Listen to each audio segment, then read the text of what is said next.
Oh, when was I born? Oh, 28th of 1925. Yeah, that's 87 years ago. At Mount Fairy, there's 9 of us born out there. And we came into Goulburn. We went to East Goulburn to live, and I went to East Goulburn public school all my life, and passed it out of high school, but I never got the hell into work. We had to go to work when we were 14. And I worked in the butcher shop for 50 or 60 years. Had a couple of years in the army, a few years in the army, and yeah, so even at the races on last Sunday, a lady came out. She said she was hiring Mr. Rudd. She remembered me in the butcher shop when she was a young girl, and she lives up along Goulburn. And yeah, so you know. So. But I'm not born and bred in Goulburn. I love it, and I never. We had the option to go to Sydney. Phyllis had a big offer from Burns Phillips to go to Parramatta as a leading buyer for the clothes, and with a house and a job and a car, and I wouldn't go. So I'm still here. Yeah. What are some of the things that used to be here that you miss? Some shops or some businesses? What are the shops that you used to really like that aren't here anymore? Well, years ago the south end of Goulburn was more or less nearly the main heart of Goulburn, and the north end wasn't, but it's turned around, it's reversed now around. And even with the bottle-O's down the north end there, the 2 big bottle-O's and all that, and they came to buy my home, and so they were going to build where I am. And when they couldn't get that, they went and bought Geislers. That's how they come to buy Geislers. I wouldn't sell, and I never will sell, no. And I've been there 62 or 63 years in the old house. I only paid £2,000 for it. My old greyhound dog won it for me, so that's why I'll never sell it. Everyone in Goulburn knows, so yes, so that's about all I can think of it. But lots of changes, and it's a beautiful city, Goulburn, and even Belmore Park, when you take your time to have a walk around and have a look at it, how lovely it is, and it's a good town. We don't have any trouble much in this city. We don't have floods or storms or earthquakes or rapes or murders or anything. We don't have anything. It's a very, very conducted city, and I love it very much. Do you remember some of the businesses that you used to shop at? Well, see, Rogers' big store and Rogers and Nolman's in our time, they were the 2 leading stores. Like Nolman's was the right shop on the wrong side of the street. That's how they used to work. And Johnny Nolman, and in those days you knew everyone, you knew the owners and everyone. And yeah, and Rogers, Alan Rogers was a bit of a card, and Phyllis started there many, many years ago. She was the head buyer there. And the old butcher shops, like we had 9 butcher shops in Auburn Street. 9 in Auburn Street we had. And we had 14 hotels. We had 5 hotels up the south end of Goulburn. You know, now we've still got 2 up there. But no, I can't bring anything to mind just at the moment. But there was a time when Goulburn was even bigger than Canberra. Now you'd remember that, wouldn't you? Well, in 1925, Canberra had 13,000 people and we had 21,000 people. I was in Duntruan of the army up there. I finished up there doing about 18 months up there. And I told everyone I was a cadet, but I was only on the ground staff. And old Fango Watson was the Queen's representative. He was the regimental sergeant major, and you could hear him bellowing out of Queanbeyan. And I had the honour of walking through one of his ranks one morning with nearly the rock I perished on, you know, because no one ever done it, and I was a bit cheeky.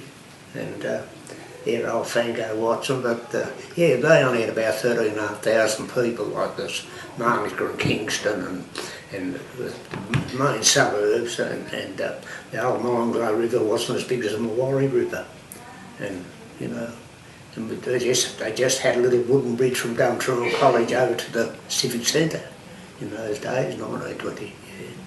Yeah, so, no, not 25, I'm talking right wrong. Yeah, no, 45, yeah. Who were some of the big personalities or the memorable people that you remember from Goulburn? Well, Doug Bray was our first. Then we always had good representatives here. I just can't bring a few of them to mind, but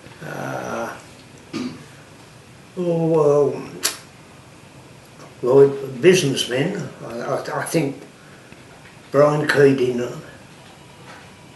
and Lloyd Godfrey were two of the best men Goulburn ever produced.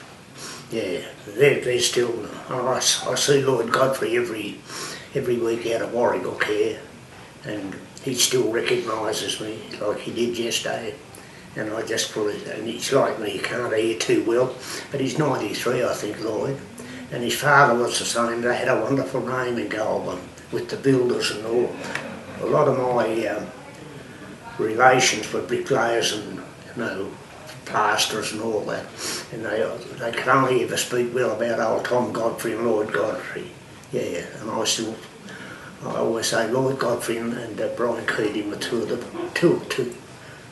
most businessmen in Goulburn too, But no, we've had lots of good sportsmen. We had Fred Hannaberry come here in the early 40s, one of the greatest middleweights the world ever seen. He was a very dear friend of mine. He always kept in touch with me when he went up to Dungog, and he was down in Sydney and I used to go and see him, and he trained us boxing here, and all my brothers were fighters. They used to run all the boxing here, Edgar and all them and Wally Rudd. And they had a program that had 4 or 5 runs in it, and in those days it was the Broadway Theatre and the Leader Taft Theatre. They were the boxing gyms. We had, I think we had about 7 gymnasiums. The old style gymnasiums, not the modern ones that they've got today. And so but it was a big thing in the early days, boxing like in Goulburn.